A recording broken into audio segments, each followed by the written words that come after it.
Today on our sneak peek, we'll be taking a quick look at the Ghost Palace, which is a new PSR-like one boss dungeon, which offers us new drops that will help us empower our characters even further. A quick look at some new solo content, Heroes Traces, which offers us new types of challenges and new goodies to collect. And then we'll also take a look at what the new memory equipment has to offer us. Ghost Palace is a new dungeon that unlocks at level 160. It can drop memory equipment and materials. The first clear of the week does not consume CT, and after clearing for the first time, you can then raid the rest of your clears at your convenience using game or battle time. Each additional clear uses 60 combat time each. The fight itself is also quite unique. You fight on a chest-like patterned room and occasionally need to drop fire pools. Small horse-like pieces spawn in patterns and you have to figure out the safe spots to continue the fight. Definitely should be a very fun chaotic fight in a group. The damage reductions on the boss are very reminiscent of the PSR dragon. His drops include the new memory equipment and materials, which we'll get back to real soon. We currently only have this Brave difficulty Boss of Cain available to fight currently for this testing of the Ghost Palace. The Heroes Traces dungeon is actually designed as a new solo content instance. I did the first 3 floors so far, and I was very impressed by the fun, simple mechanics presented so far with these boss battles. Each floor gives challenges similar to the rifts, where they would like to see you 3-star them for max rewards. Rewards include this currency, and even fun extra things like photos.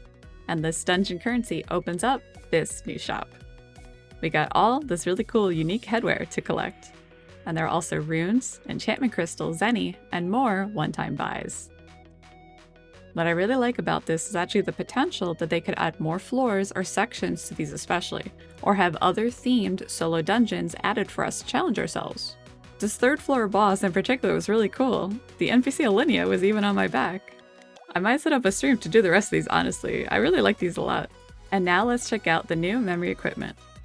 The basics seem to be that they attach to your accessory and weapon slots only.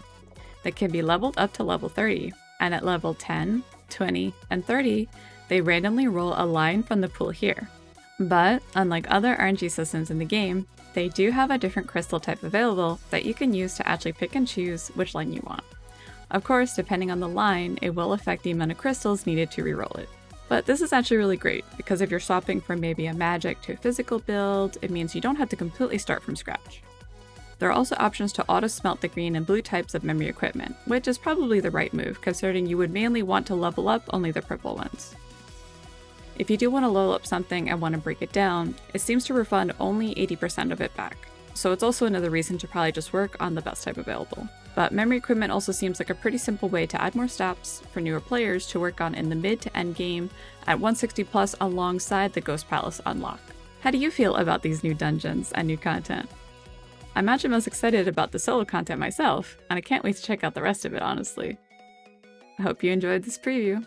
Thanks again to the community for pitching in with translations, help, and info, as always. Please be sure to like and subscribe to not miss out on upcoming previews and info, and hope to see you in the next one. Let's remember, everybody, let's guard the eternal love together.